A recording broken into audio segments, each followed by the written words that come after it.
podcast where two bearded film fans watch the best and worst horror movies of all time. My name is Luke Condor with a K, and I'm joined by my regular co-host, Mr. It's Mr. Ben Errington. How you doing? I'm doing good. How are you doing? Luke Condor with a K. Not bad. Not bad. Oh, yeah. Yeah. Not hay, bad. hay No, fevers. no hat today. No hat today. I've noticed. I've had a bit of Interesting a choice. headache. I dear. think like a sinusy headache sort of thing. And I just feel like the hat is adding extra pressure. Mhm. Like it's probably not. Tight. It's not changing anything, but just that I just need that. I need to feel the wind in my follicles. Yeah, I know what you mean. Sometimes I'll just think, I can't be dealing with a hat today. Yeah, get it off, and I throw it off. I guess it's the equivalent of like when a woman takes off her bra at the end of the day. It's exactly the same. I mean, it's similar shape, but the head. Yeah. But it's Similar exactly heads, the same. similar head, similar shape, similar hairiness. Yeah. I forgot to say, I was going to talk about this before we started recording, but you've been twitching. You've been Twitch streaming. Yeah. Kat's been doing it as well. My Oh, Mrs. wow. Kat. She's been doing it a lot. I think she's doing it right now. No way. But, yeah. That's sick. You'll have to let me know her deets so I can follow and watch some of her things. It's very early days for me. Like I've not really had many people watching at any one time, but I just feel like if I just keep doing it, I guess it'll just possibly grow. And then if it doesn't, it doesn't matter because I kind of do enjoy it. Even when there's like 2 or 3 people in there and everyone's kind of having a bit of a laugh. Yeah. I mean, you're still playing games, aren't you? Like it's not like It's not like pushing yourself in the balls for entertainment of others. If no one watches, it's like, man, I've just pushed myself in the balls for an hour and a half. This is just playing games. So more people will watch that. I'm going to play some horror actually. So if there are any listeners of the podcast, if there are any horror fans, any horror fans, any podcast listeners who would like to watch some Twitch stream, is level_1, one as in a bloody 1 the level. And I think I'm going to play Resident Evil Director's Cut next because I think I've only ever played that once before, and it's got like a properly mad soundtrack. Wait, like, there's one. Is this the one that was on the GameCube, or is this the one that's now on the? No, this was the PS1. Oh yeah, got you. Okay, yeah. Director's Cut of the PS1 game, and it's got a mad soundtrack, including a track when you go into like the basement kitchen or something like that. And it honestly just sounds like somebody is putting their elbow on a keyboard. It's proper like that. And That's I'm like, a good impression of like a MIDI synth. Yeah, it does sound like that. My calling. I finally found my calling. Yeah. So there's that. There we go. Could be fun. What were we talking about in news? Have we got any horror news or anything? There's a couple of bits that I've noticed. Really quickly, just going to cover. A few films have been pushed back, obviously, because of the current worldwide events. Yeah. It looked like things were going to start being shown in August and September, but I think a lot of studios have decided too big a risk. So it does look like things like A Quiet Place 2 have been pushed back to April 2021, which I think is even later than... It's even more than a year later, I think. I think it was like March. Yeah, sounds about right.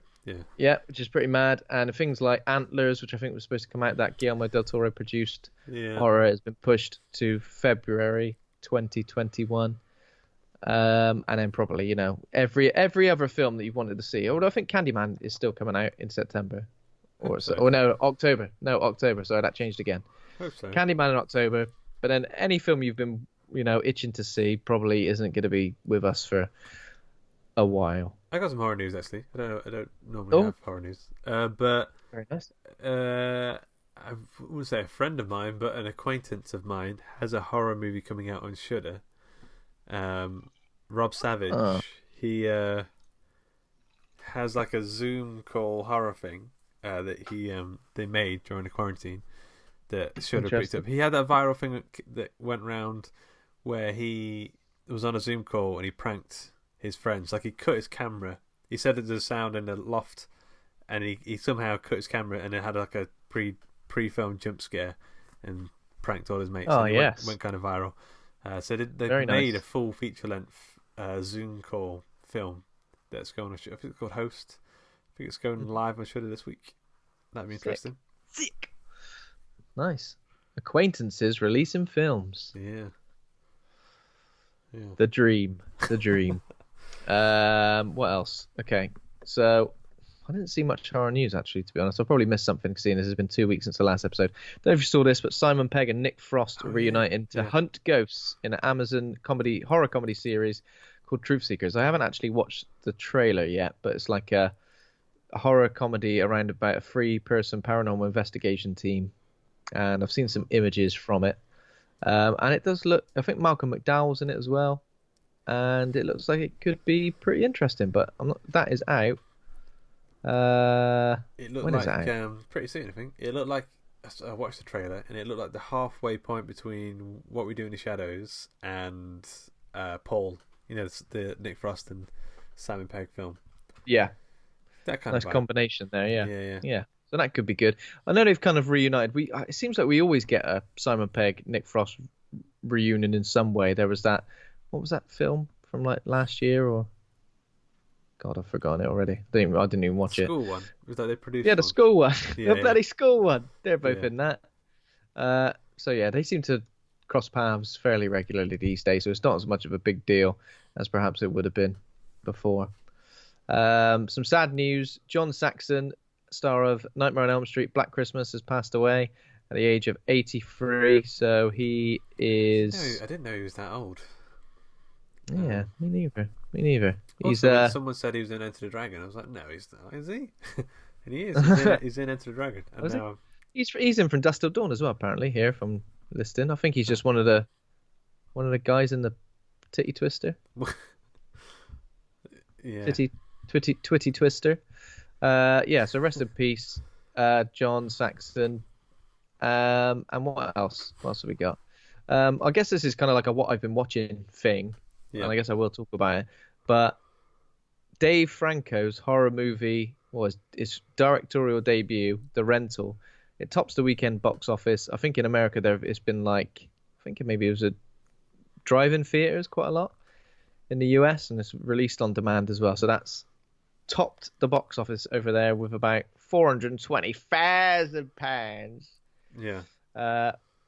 Yeah. So we've seen like a few horrors released in this time on demand and drive-through theaters, like recent weeks, like Relic and The Wretched, and they seem to be doing pretty well. People seem to be lapping them up, sucking them up nicely, which is nice. It's good to see horror still kind of thriving in these. Do you think because we've been going through some hard times, some dark times, uncertain times, as everybody likes to say? Do you think if I had a bingo card for someone saying uncertain times, I'd be on it? Yeah, go on. Do you think there'll be more horror movies as a sort of cathartic release for people, or do you think people will be like, it's too dark now, it's too realistic? I can imagine we'll get a lot of horrors kind of set in. Well, probably get a lot of films set in lockdown, not necessarily made in lockdown, but I'm saying set in lockdown. Yeah. In lockdown will be like a new, I guess, setting for something for these sort of stay at home. And I guess there's lots of potential for that, for someone being stuck in the house, can't leave the house, and then going bloody crazy, going stir crazy in here. So yeah, I'm sure there'll be like an influx of that. And I don't think people are going to think, oh, it's too close to home. I think people like that. People like when bad things happen. Could almost a lot of people do say, oh, well, it feels like a film, this does, or I wonder when there's going to be a film made about this. You know what I mean? That's like one of the first things people say. Yeah. So apart from, help me. So there we go. That is pretty much that. Have you been watching anything, Luke? What have I been watching? The Truman Show. It was on Netflix. Oh, yes. It's not quite a horror movie, I suppose, but it's I don't know. I mean, I've always had a soft spot for it. I think it's a great film. I think there's the bits where Ed Harris is talking through the sun and he's like, what's his name? Harry Truman. Is it Harry Truman? Is about to break out. It's amazing little moment. Free Women I watched, which isn't the same as Little Women. Free Women is a 70s film. Is it like Free Willy but with women? Yeah, exactly. There's three women are stuck in a box, and this little guy has to help them out. Little kid comes along. They jump over a wall into the ocean. It's emotional. It's actually pretty good. It was Shelley Duvall. It's a Robert Altman film, and he made it based on a dream. Shelley Duvall and what's her name? Carrie. Shelley Duvall pre-Shining, yes. I actually don't know I don't know the timeline. She seems much happier in this film. I'll tell you that. Oh right. Shelley Duvall, could be either then. It's probably before then, if that's the case. Sissy Spacek. That's who it is. Yeah. Sissy. And it's like if you've seen Lost Highway or those there's a couple of David Lynch movies where characters change to different characters throughout the film. Mm-hmm. It's a similar sort of vibe to that, but a bit more dreamy. It's pretty good. It's got some kind of uncanny moments, but not necessarily horror. I watched Fellini's 8.5 because my friend had a Mubi subscription. Mubi is kind of like Shudder, but not art house films. It's more serious films, I guess. Highbrow. It's really highbrow films. Highbrow. Brows are up here. Exactly, yeah. Right there. All the way up. That's on the fringe. On the fringe of cinema, that's why they call it that, because the brow is so high up. True. But I watched Fellini's 8.5, which I've seen a few times. Which have you seen 8.5? It's a really weird film about a director trying to make a film, and it's like a weird, again, like Dream Logic sort of film. And then I watched Don't Breathe, which is not the same as those sort of films. Don't Breathe is a great time. I've seen it 3 times already, and it still really gets me. There's moments in it just really tense. Yeah, I saw that for the first time on a plane on like a tiny little Game Boy screen. On a Game Boy screen. Game Boy Color. Game Boy Color, yeah. Well, yeah, it had no backlight though, so every time the plane went past the sun, or stars, the sun. I hate it when you're on the plane. You can't. It's like the sunlight is on the screen. Yeah. Yeah. Come on, sunlight. Yeah, but that's good. I like that film. Who was that directed by again? Fede Alvarez. That's right. Yeah. Alvarez. Yeah. We haven't done Don't Breathe on this podcast, have we? Have we not? I don't. I feel like I've seen it. So. When I feel like I've seen a film a lot, it's usually because we've done a podcast about it, but maybe not. Yeah. No, don't think so. Yeah, nice. Anything else? I think that's it. I think that is it. Yeah, what about you? So I've watched a few things. I'll try and be pretty quick with all of them because it's been 2 weeks and I've had a bit of a crazy time in terms of watching films. So after watching today's film, House on Haunted Hill, I know we discussed before that this would be like a good triple feature because of the Dark Castle Entertainment remakes. We discussed before that 13 Ghosts, House on Haunted Hill, and Ghost Ship would be a good triple feature. Ghost Ship a remake? I don't think it's a remake, but it's like a Dark Castle Entertainment film that came out they all came out pretty closely in a few years. Yeah. 99, 2001, and 2002. So yeah, I thought I'd rewatch that because obviously it's got quite a iconic, I guess you'd say iconic, opening sequence. And that opening sequence, I seem to have completely misremembered it. I mean, like the same thing happens, but in my brain it happens somewhere else.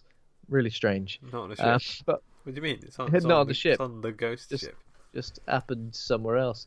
Yeah. So Carl Urban, but yeah, isn't it? And, Carl Urban, but he's quite a minor part, I guess. But despite the fact, I have really misremembered it because there's barely any blood and guts and gore. There aren't really that many like malevolent spirits. Like in my head, I'm thinking, oh yeah, there's loads of horrible ghosts in that attacking people. There aren't really. There's like one potential like malevolent spirit. There's like a good guy ghost, a little girl. Yeah. And then there's like a guy who's like the force of the. I can't ruin it, but then there's like a force of the ship, which is like collecting souls. But honestly, there aren't many like kills or like. I mean, there are a couple, but I can't remember. It's just the only thing I remember is Carl Urban eating like worms. Yeah. So they're eating some lovely food, and then suddenly he goes, "Oh, actually, it's worms," and he goes, shit. Yeah. Pretty much like what we do in the shadows. Yeah. So yeah, I mean, it was pretty awful. I also watched Wrong Turn, Just wanted to kind of remember that because I remember enjoying it at the cinema. Apparently, the second one's pretty decent, like really decent. Well, this is kind of what I did. So I didn't want to. Apparently, there's 5 sequels, so there are 6 wrong turns in total.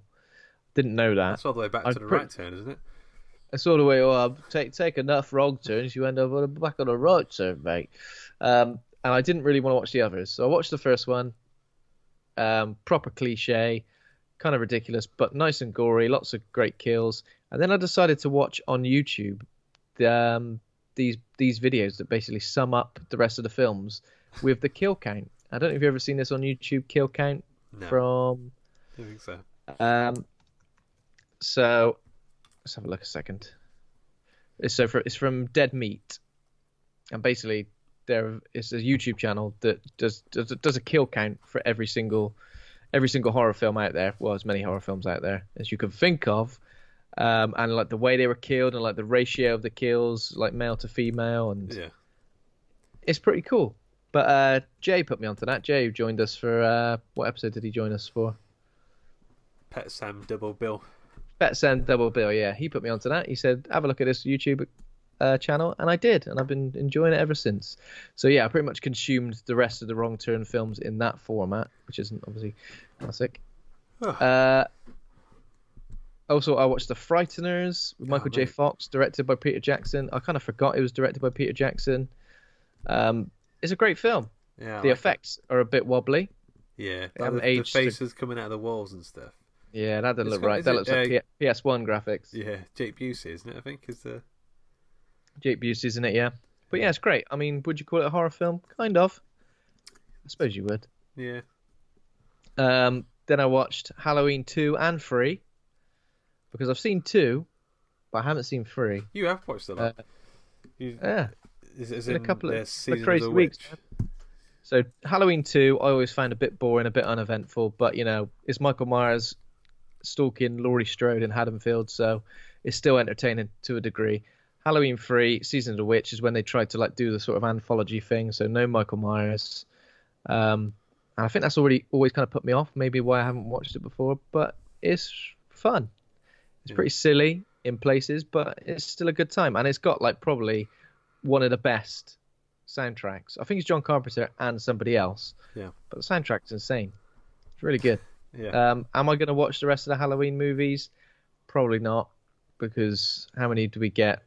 Then we get Return of Michael Myers, then 5. There's a 6, and then it like goes back with H2O and Resurrection. Yeah, it's interesting. I always wonder about those kind of franchise things, and I wonder when the producers think the story's gotten out of hand now. At what point do they feel like we've lost the thread of what this thing is? Yeah. It's like the story's got a hand. Let's go back to basics, and then it just happens all again. It unravels. Yeah. And then the film that I mentioned earlier, which is Dave Franco's horror directorial debut, The Rental, which I watched, and I was really, really into this. Initially, I was a bit like, I'm not so sure. So think of like an Airbnb set. That's the setup. Is that it's an Airbnb? They're obviously like renting a house from somebody. Yeah. So it's like a horror thriller. But it's really unpleasant.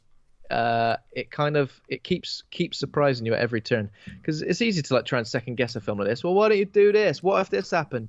It's honestly got a good reason for everything to happen, and a good reason for other things not to happen. Like, why don't you call the police if this is happening?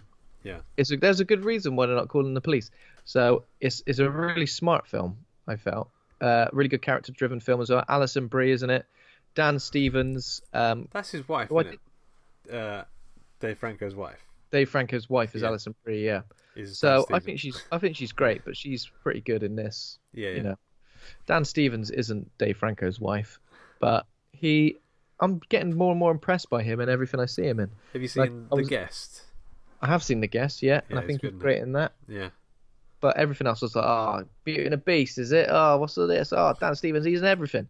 But the last few things I've seen him in, I thought he's got a lot of range. Yeah, it's like vocal range. He's singing in that Eurovision song. Yeah. Yeah. I think he's really adaptable as well, like, because he just seems to slot into these. I mean, I suppose that's what an actor does, you know, slots into different roles. Yeah, but him more than most. Like he's done like more serious stuff. He's also the Legion guy, wasn't he? Yeah, of course. Yeah.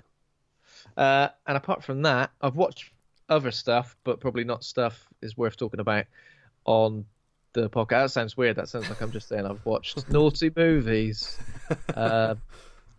which I have, all 5 stars. That's pretty much that. And then there was this, which I watched probably about 2 weeks ago now. Yeah. The name of this film, I was trying to remember what it was called. House on Haunted Hill. So when you messaged me yesterday, so I wasn't sure if it was a joke. It was a joke first. Was it a joke? No, I just can't remember what the name of it was. Like, so you messaged me to tell me that I knew the poster. Watch it. I knew the film. I knew exactly what it was. I just like. So you called it Haunting House Hill Hotel. I knew it was along those lines. Weirdly, as I watched it, I mean it is.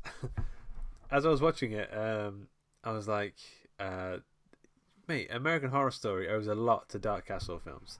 Like the whole vibe of American Horror Story, they steal all of the sort of the scare tactics.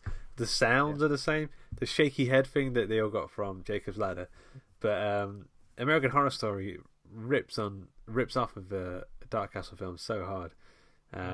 Which is weird because no one else did. Everyone else was like, nah, it's a bit cheesy. And American Horror Story were like, we're going to run with this. Yeah. So obviously it's confusing because you've got The Haunting, you've got The Haunting of Hill House, you've got House on the Haunted Hill. Yeah. So it is confusing. I was confused for a second. It's free. It's 3 things. Those 3 things not together. Also, The Haunting is The Haunting of Hill House. Like that is another remake of that story. Yeah. Yeah. A lot of people talk about early 2000s horror as like some sort of barren wasteland of like shit, of like new metal soundtracks. Well, yeah. There is that. There is that. Yeah. But there's something. I don't know whether we've just hit a point now, 20 years later, where there's something like these aren't. I wouldn't call them good films in any sense, like accomplished films or good stories, but there's something about it like that I just really like, and I can't stop watching. Yeah. I don't know what, like, even as I said, I watched Ghost Ship. I would easily give that like a 4 out of 10. I watched 13 Ghosts, obviously for the podcast. Yeah. I don't know why I give that, but it was. I think it was pretty low. You know what it is? They swing for the fences. These films, like they're just so bonkers. Like, there's just so much stuff going on, but they just go for it. They're not subtle at all. I guess you would say, a bit mean, but you would say they're shit films. But they're like, despite being shit films, they're watchable. They're entertaining. You come away from it, kind of, that was shit, wasn't it? But like in a good way. Maybe it's like a nice balm. I mean, there's a lot of like art horror these days, so you kind of have to go in with a bit more patience. Whereas these films, like, no patience needed. It's like we're just going to get started straight away. There's a wacky character who can talk to ghosts for some reason. There's an alcoholic. There's a Vincent Price looking dude with a moustache. Yeah. Captain Barbossa's in it. What else do you need? Captain Barbossa. By the way, I was thinking about this a lot whilst I was watching this film. Barbossa is better than Jack Sparrow as a character on screen. I just think Barbossa's got such a although I mean, don't get me wrong, Jack Sparrow's electrifying, but Barbossa, there's something about him. I think Barbossa has got like the most interesting character arc or arcs in the Pirates franchise, because he's on one side, he's on the other side. He's happening to him. He's a royal captain person at one point. Then he's a pirate again. Yeah. Whereas the plots are absolutely nonsensical. He must start believing in ghost story, and he's Geoffrey Rush. I'm pretty busy at the moment. Yeah, he's great. Well, it's that bit me and Kat always like howl with laughter, where I think it's number 3, which isn't a good one, but they've got the telescopes out, and Jack gets the massive one, and he's got a slightly bigger one. Yeah. It's pretty good. X-wing contest. Yeah, good stuff indeed. Yeah, I can't remember what I was going to say. Well, 2000s horror. 2000s horror. Yeah. So shall I just a little bit about this one?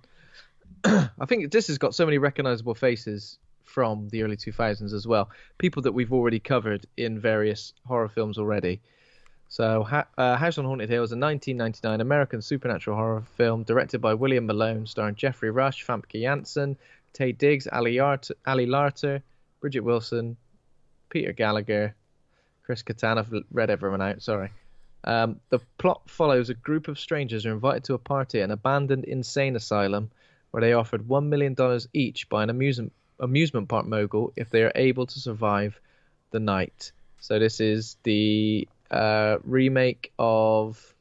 What year did the original one come out of this? 1959, I think. 1959. The remake of that. So as we mentioned, this Dark Castle Entertainment, I think it's their first film. The production company that went on to make quite a few things. But House on Haunted Hill, 13 Ghosts, Ghost Ship were the first three. What and happened? Then they did things like... Did they just... For these 3 films, I think are quite a strong little catalogue of films. Especially like box office wise. They must have made a lot. Yeah. But they've done quite a lot. They did the House of Wax remake, Gothica. I remember that being alright. Yeah, Orphan, Splice. Then they kind of stepped a little bit away from horror, and it looks like we've got things like The Losers, Bullet to the Head, that Sylvester Stallone film. By the way, I think Splice is on Netflix at the minute, and that's worth a watch. It's weird. Yeah. Which reminds me of another piece of news. David Cronenberg's son has a film coming out called Possessor or something. Oh my god, yes. And the trailer. I think that was because the trailer dropped a week or so ago, didn't it? Yeah. Yeah, this looks insane. I mean, it's a really, really good trailer. Yeah. Isn't it? Yeah. I was a bit like, oh shit, that's good. It's giving me like Panos. I can't remember his surname. The guy who made Mandy. That sort of visual sort of sensibility. It looks like a sort of a sci-fi horror, doesn't it? Yeah. A weird, and it's got Andrea Riseborough, who's in Mandy, as well. Yeah. So yeah, she's pretty good. She was the last thing I think we. I was going to say we, but I don't know if you've seen it. Last thing I saw her in was The Grudge, and that was the Shiter. Started this year. The Shiter. I've been meaning to watch that guy's other films though. Piercing he made.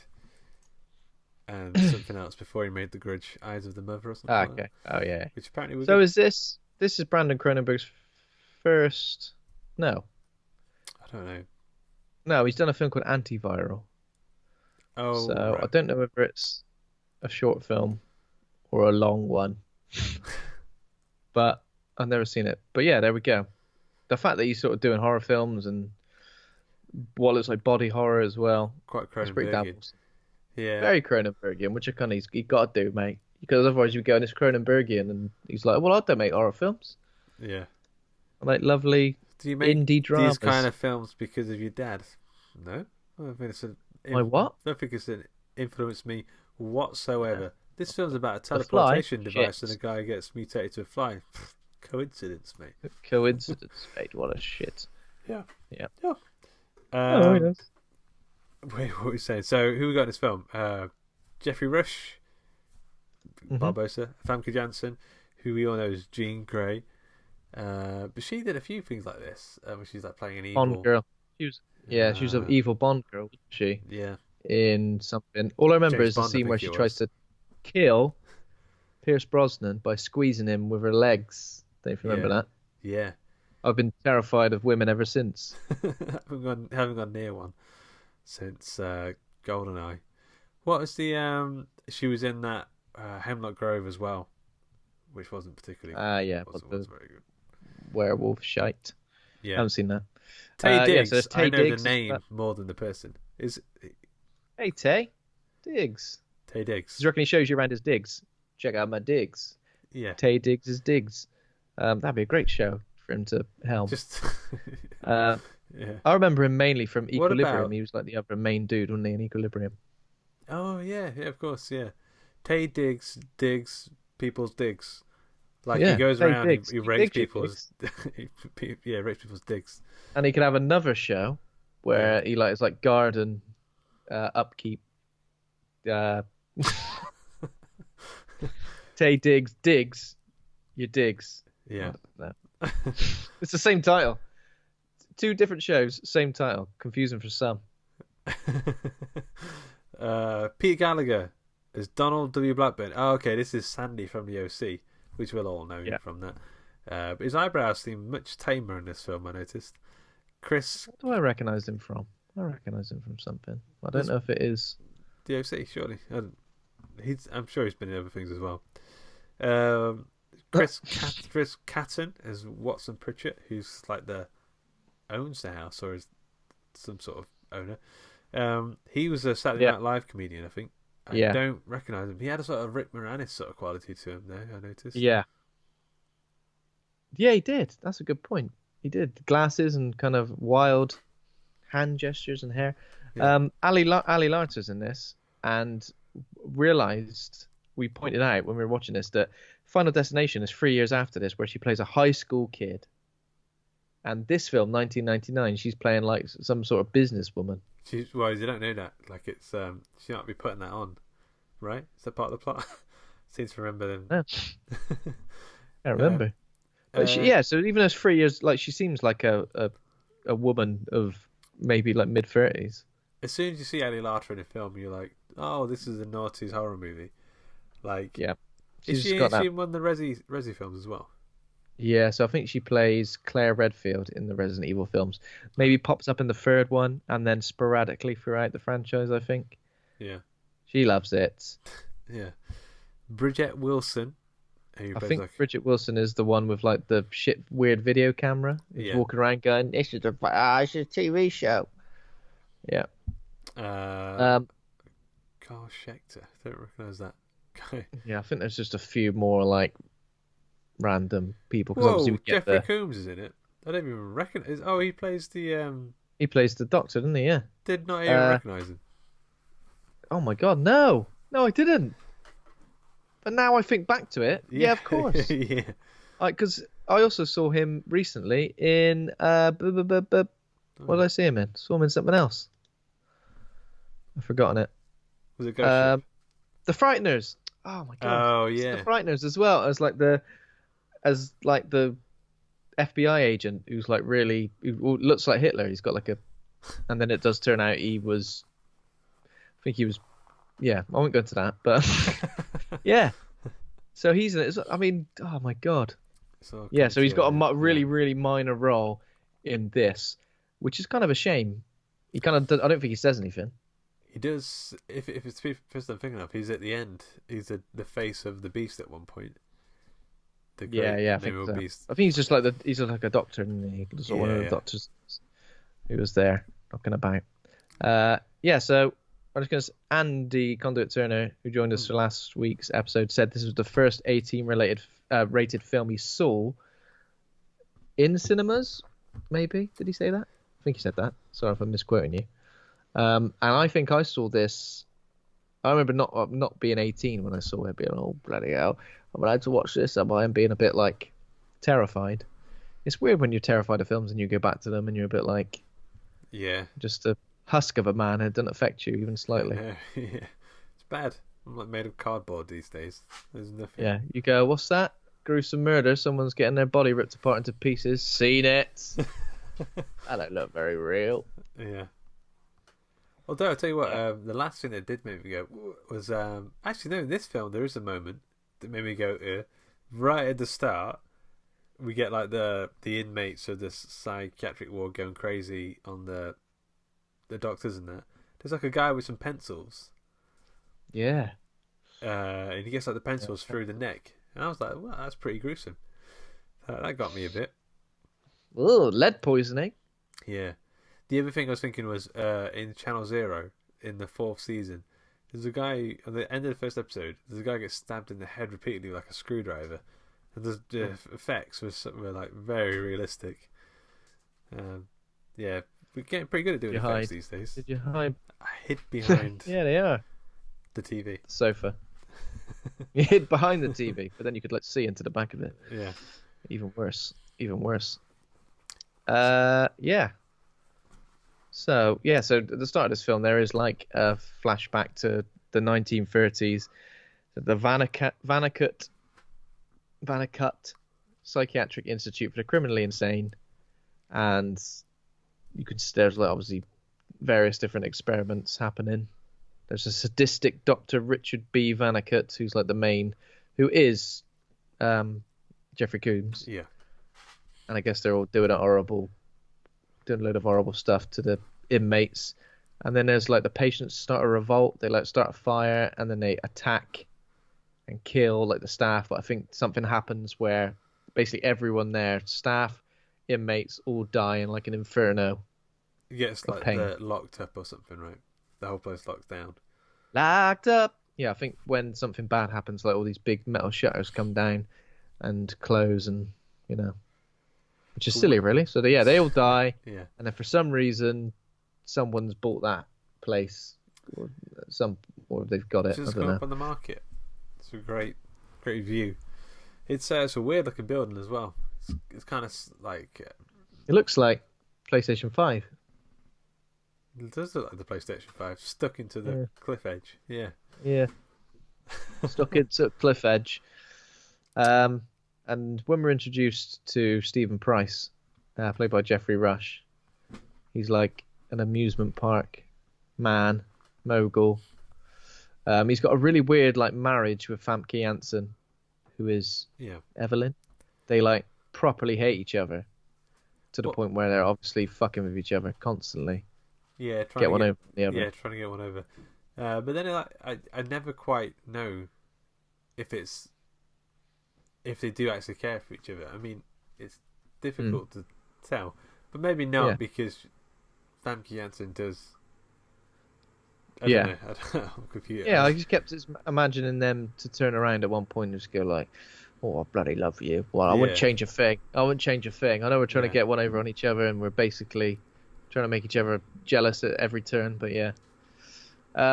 there's a pretty cool bit where obviously Stephen Price is introducing his new ride, and he goes up in a lift with a film crew, and then the lift malfunctions and drops. Yeah. And it's all part of the ride.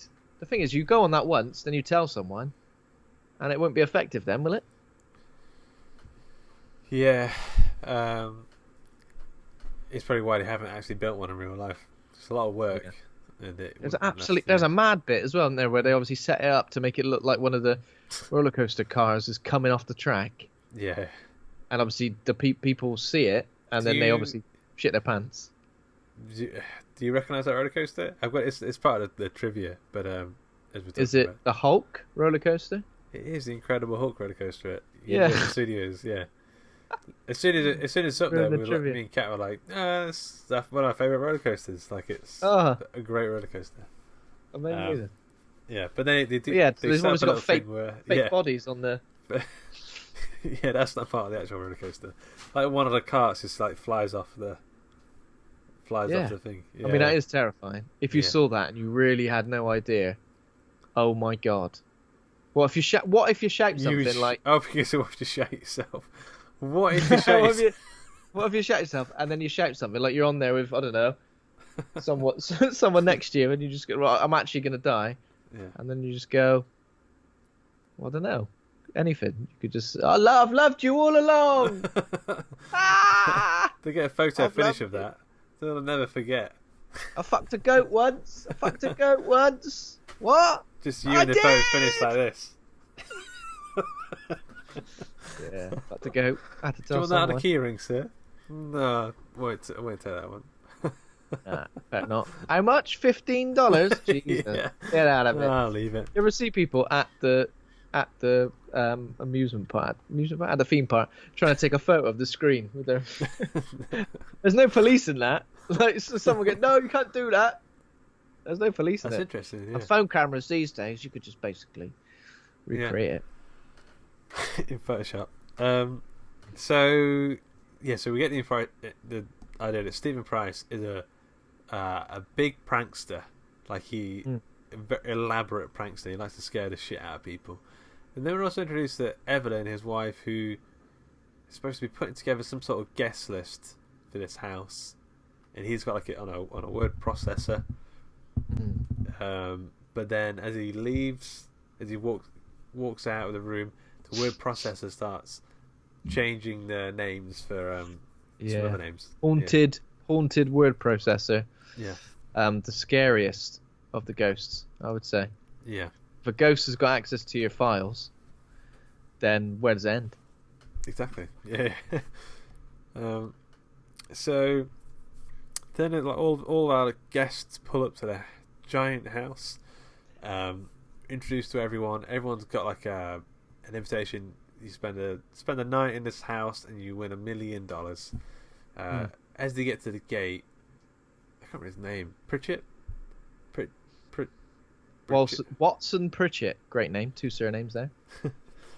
He's seems a bit. He's like the Matthew Lillard character in 13 Ghosts. Like he knows what's up. He knows someone ain't right. Yeah. So he's the owner of the building. He's like convinced it's evil. I think he lived there as a child when it was like a private residence. Yeah. And he's like, it's bad juju. So yeah, this is Evelyn's like birthday party where basically however many 5 or 6 strangers turn up. And obviously she's convinced that it was Stephen Price's. He's playing a trick on her. He's kind of convinced that Evelyn's doing a wrong un. I couldn't actually work out what is the party for? Why is people getting $1 million? It's weird. So it's Evelyn's birthday. Yeah. And it's taking place at this house for some reason because Stephen Price has organised that. And I don't know. I think initially they were going to invite people they knew, possibly, to fuck with them. But then obviously now the building that's haunted the word processor sent out the invites to what looks like random strangers. Yeah, but why did you give $1 million out to people to stay the night? Because he's obviously got some stuff set up. He's hoping that will make them leave. That'll make them go, nah, I can't be doing this. Right. Like I think he's not involved in the killer house full of murderous ghosts. But what did he have planned then? Like he's got a little camera set up. He got a skeleton coming out the wall. Skeleton covered in cobwebs. He had some coming guns. out the wall. He had some guns. He did have guns. And that's it. They were blanks. But like he didn't have any sort of spook moments. I reckon he had a couple of fake spiders with batteries in them running round. And he had a man. He was very like. I mean, he was practically giving those $1 million away. Like people aren't going to run away with like spooky spiders and stuff. Yeah. So good job. It's pretty haunted. It'd be bankrupt. Yeah. If anything, they've done him a favour. They've saved. I know they murdered him, but they've saved him a few bob. So anyway, as everyone gets in the house, everyone's as confused as we are. Like, what? You want us to spend the night in the house? That's fine. For that much money. Sandy from the OC is drinking a cocktail, pretty much from the get-go. Pritchett is drinking his head off as well. There's some like really overly theatrical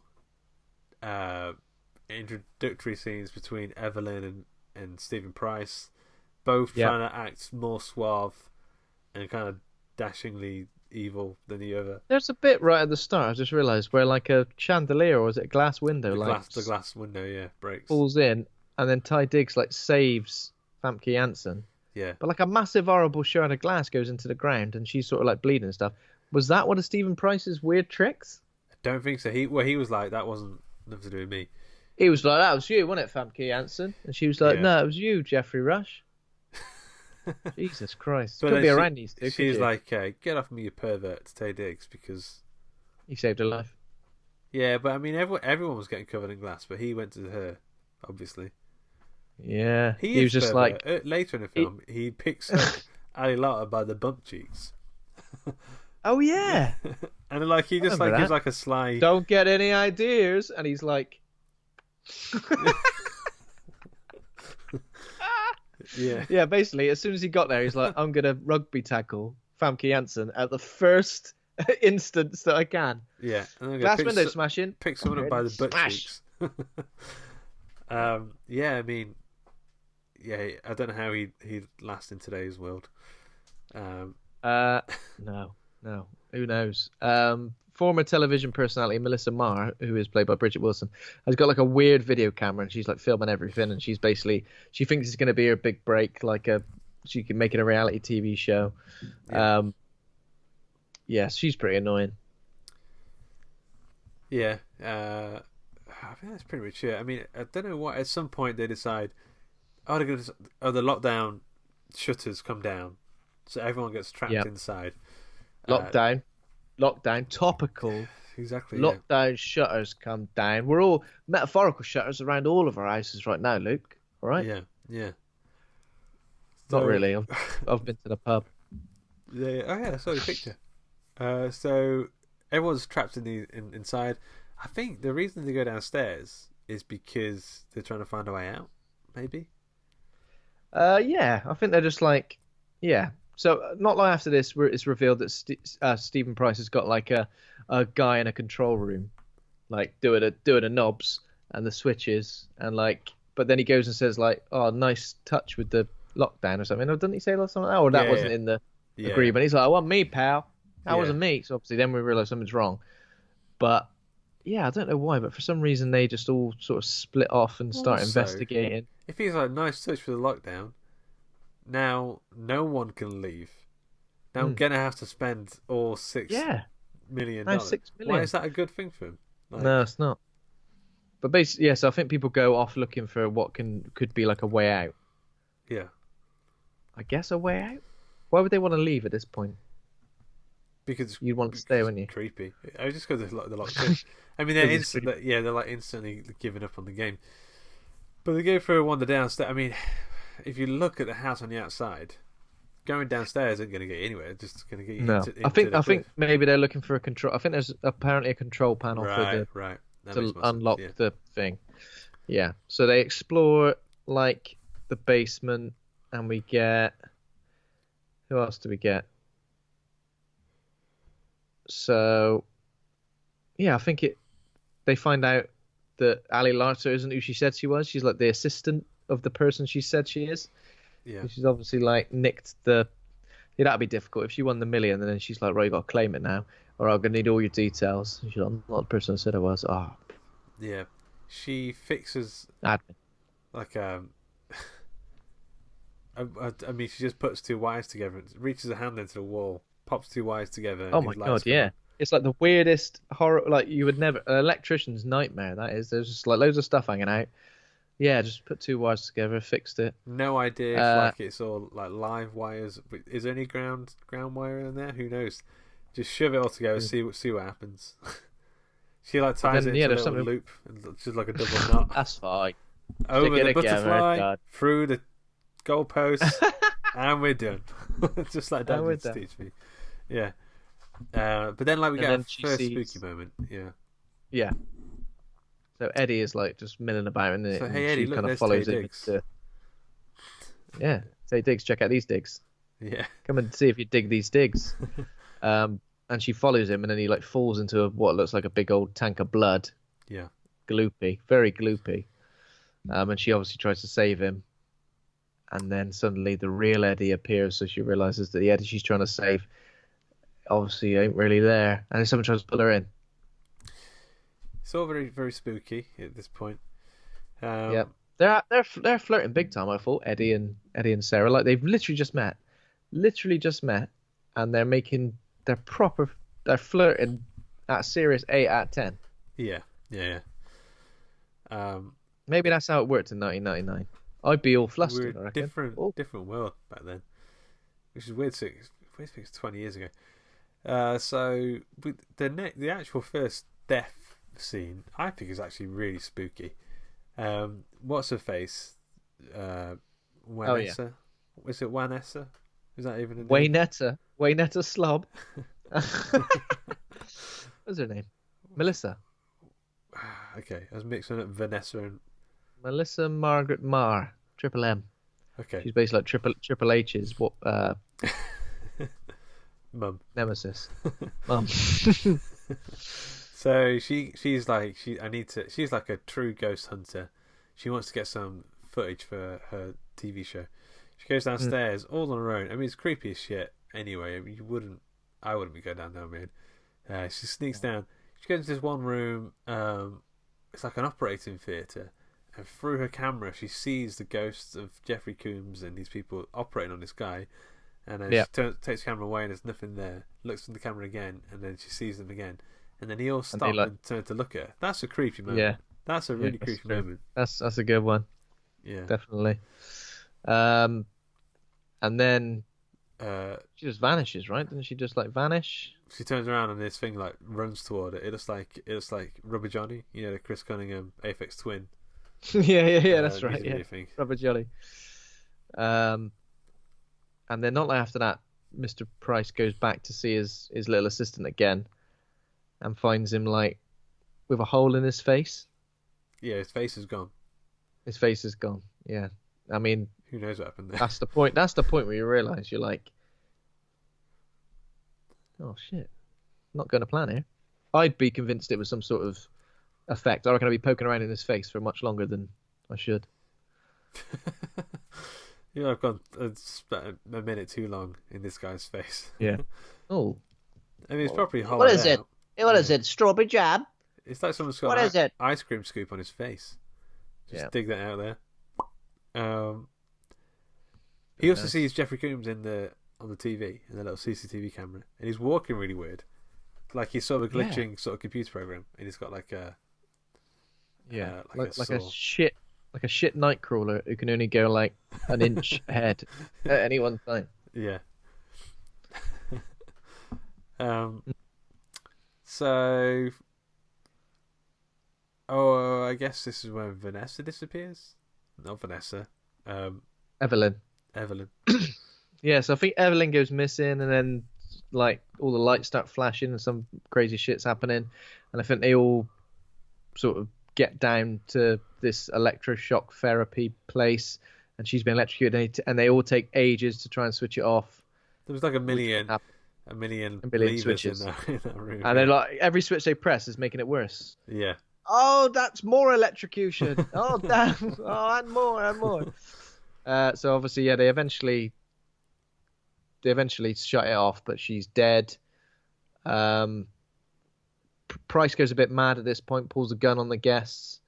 They've all got guns as well. We forgot to mention that they've all been given guns just for a laugh, I guess. There's a bit earlier on, we definitely mentioned, but after Melissa disappears, Dr. Blackburn, standing from overseas, like drinking like a cocktail glass or something, and Taye Diggs punches it out of his hand, and everyone's like really offended that he's punched this glass, and everyone's like, "Oh my god, what are you doing?"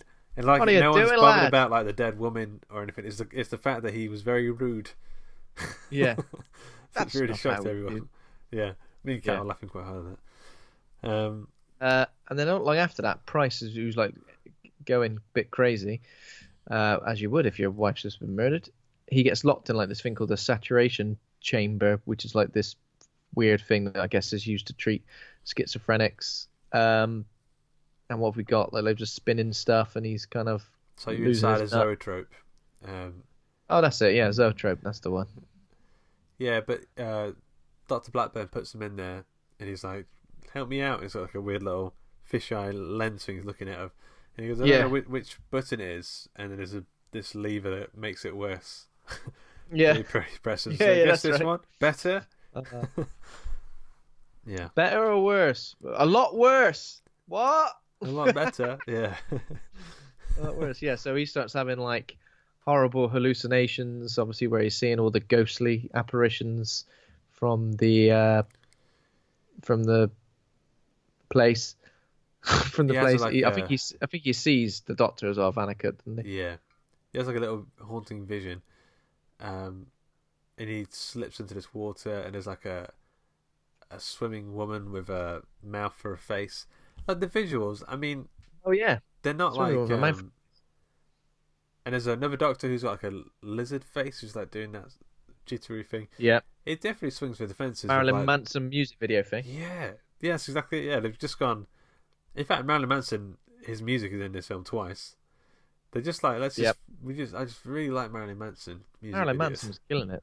His music is in like Resident Evil. I'm sure it's in like loads of other stuff. His videos used to really scare me, actually. There's that video where, 'cause nobody's, that one.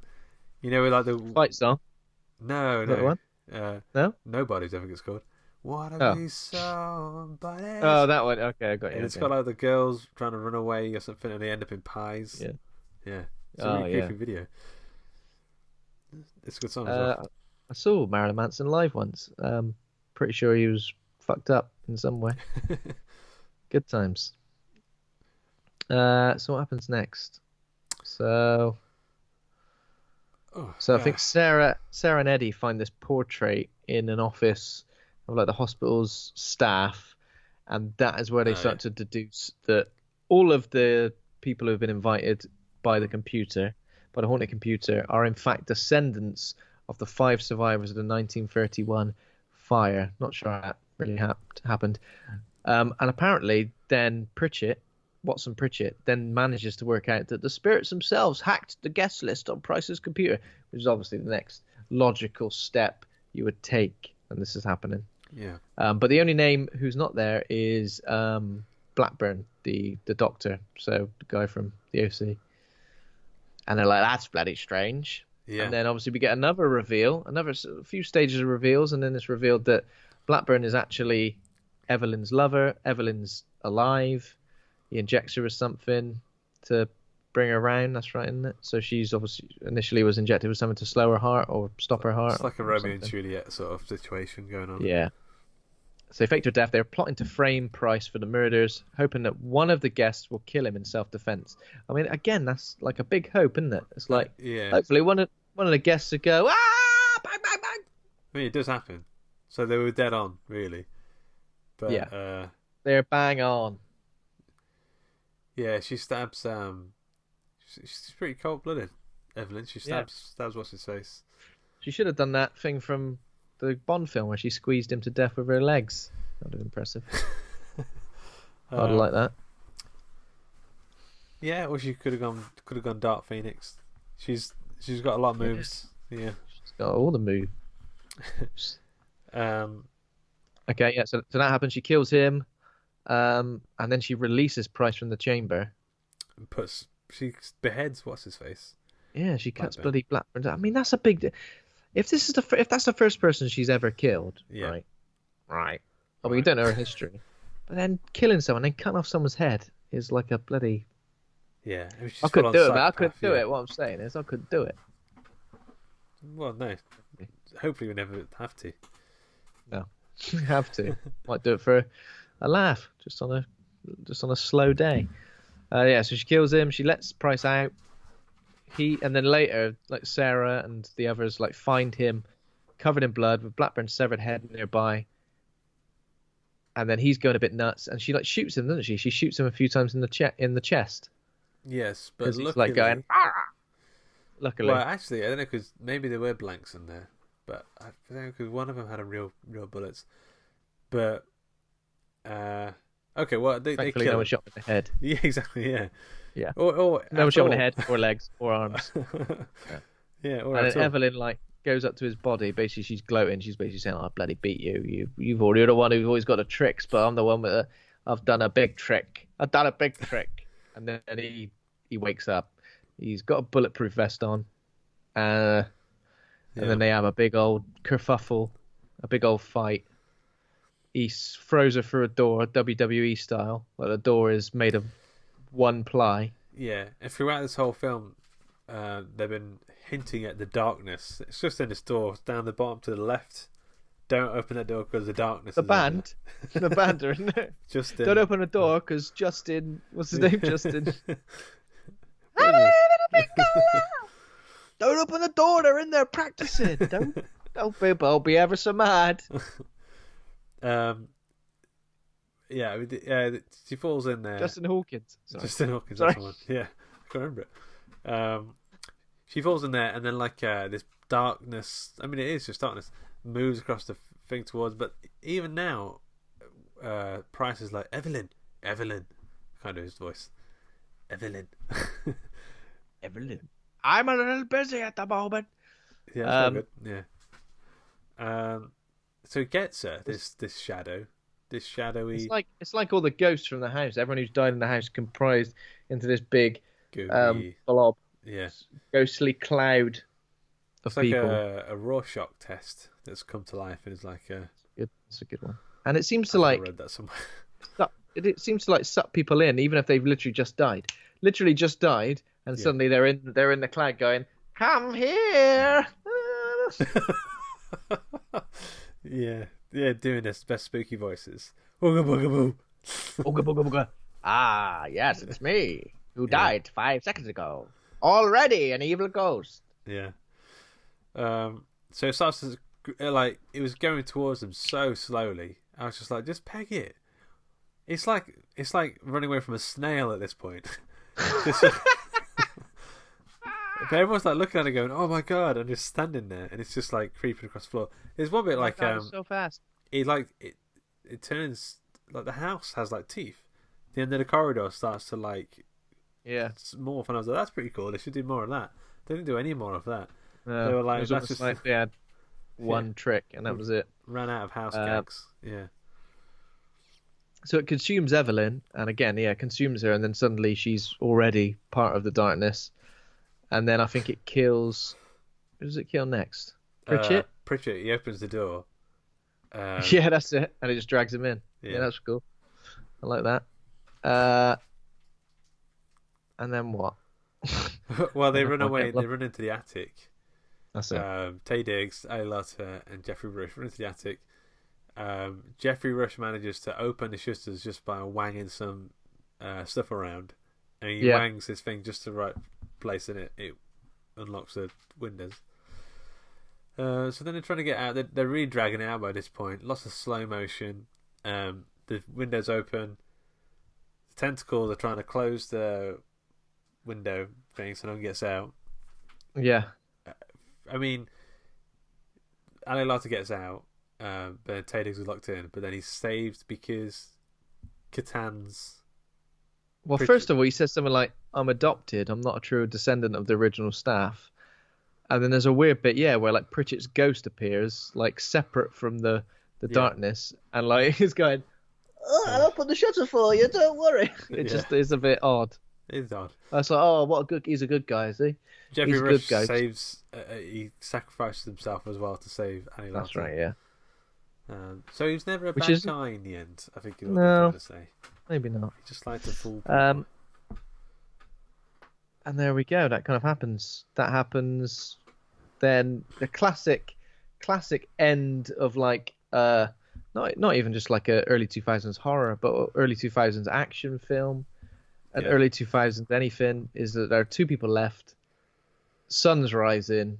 Yeah. They're all relaxed and ready for the new day, and it's like, what now? How the fuck do we get down from here? Some shit like that. And did they say that?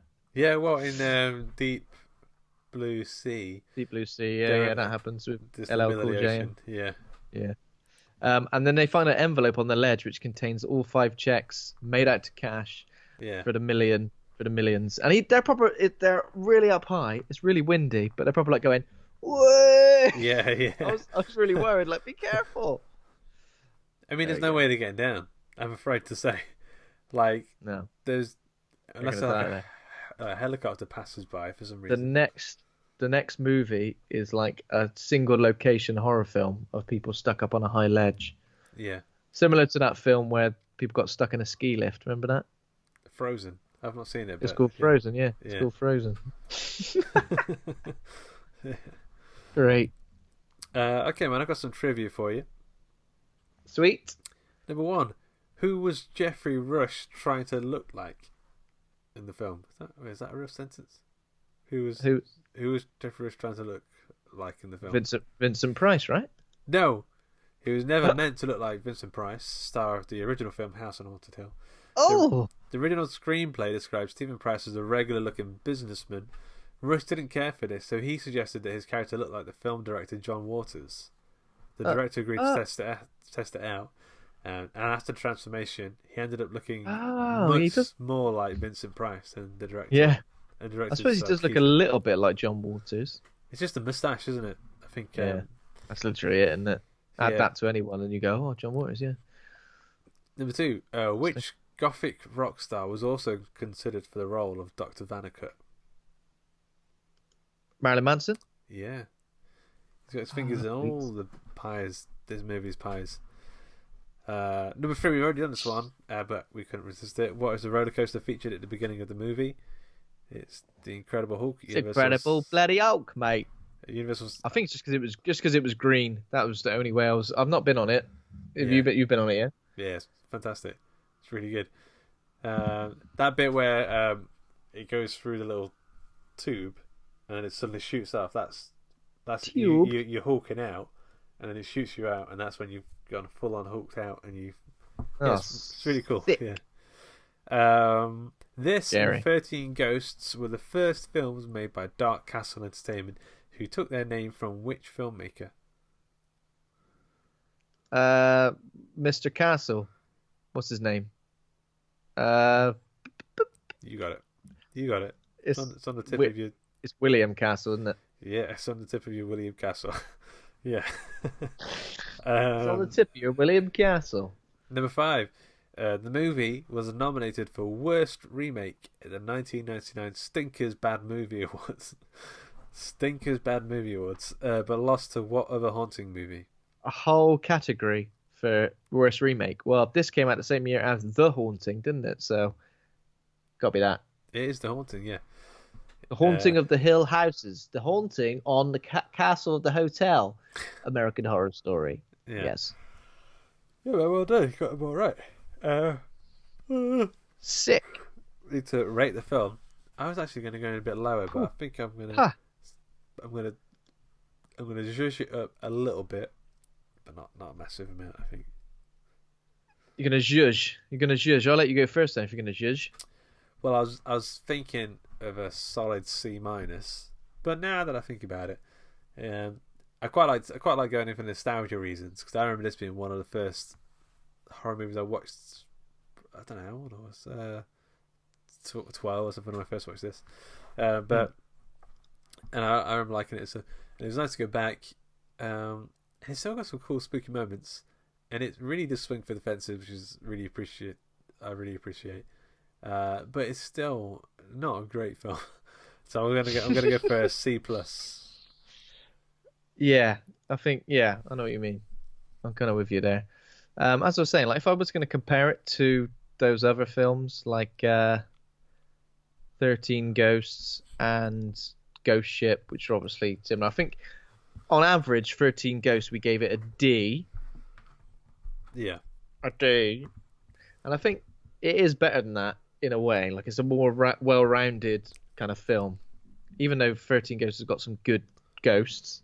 It does, yeah. This kind of feels like a better film in total. So I'll probably go for a C- as well. As well? Did you do a C-? I C+ I went with in the end. Okay, yeah, so I'll do a C- because it's not... Yeah, I think it's marginally better than 13 Ghosts and Ghost Ship, but it's probably, again, I've not seen it for quite a few years. I probably wouldn't want to watch it again for another few years. Yeah. Until I've forgotten it again. Yeah, I know what you mean. Cool, man. Okay, have you got anything else you want to tell people before we go? No, that's nothing else. I think. Do we know what we're doing next week? I don't know. Next week, or are we doing a fortnightly? I think one? we dropped the fortnightly for the time being, if that's all Yep. right. It's fine by me. Don't worry about me.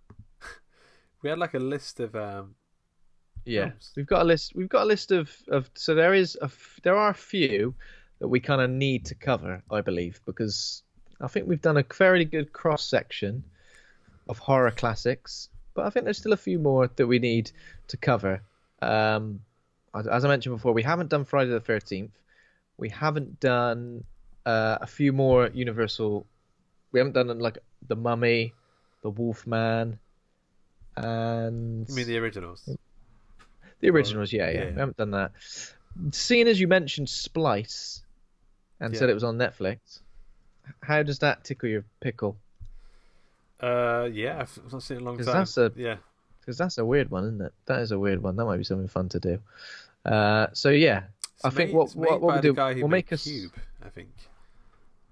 Oh really? I think so. I think if I make a mini list of like the big gaps, I mean obviously there's still going to be absolutely loads more to watch in future episodes. But I'll make a mini list which cover like the gaps, I guess, that we're kind of missing, and then we try and work our way through that. Cool. That might be good. Give us some direction. But yeah, 2 weeks until the next episode. Sweet. Cool. Right, thanks for listening. If you enjoyed the show, you can become a patron over at patreon.com/Hawk and Cleaver. Thanks to Kovac Cameron for our theme music. Thanks to Acast for hosting the show. Thanks to the listeners. If you enjoyed the show, please consider rating and reviewing, and remember to hit subscribe or join the Facebook group Horror Hangout Board Advisors. And thanks to my co-host Ben for being a right horror dude. Thank you very much, Luke. It's been a pleasure. Cool. Ta-ta. Bye. See you next time.